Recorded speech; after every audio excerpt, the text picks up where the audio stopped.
தமிழ்நாடு சட்டமன்ற பேரவை கூட்டத்தொடர் 2026-27 இல் மக்கள் நலன் சார்ந்த சிறந்த கருத்துக்களை முன்வைத்தவர்களில் கவனம் பெற்றவர்கள் கே. கதிரவன் மற்றும் சவுமியா அன்புமணி. பரமக்குடி தொகுதி MLA கே. கதிரவன். கபடி, தடகளம், கூடைப்பந்து உள்ளிட்ட விளையாட்டுகளில் திறமை கொண்ட இளைஞர்களின் எதிர்காலத்தை கருத்தில் கொண்டு நவீன வசதிகளுடன் கூடிய விளையாட்டு அரங்கம் அமைக்க வேண்டும் என வலியுறுத்தினார்.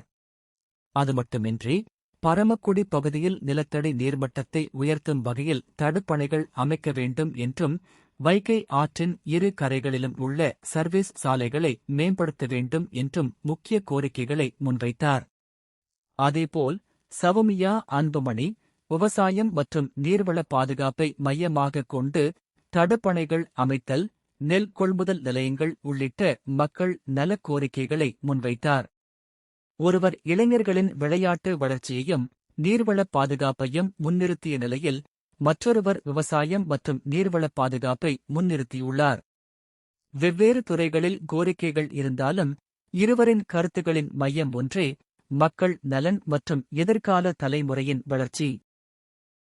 இது குறித்த உங்கள் கருத்துக்களை கமெண்டில் பதிவிடுங்கள்.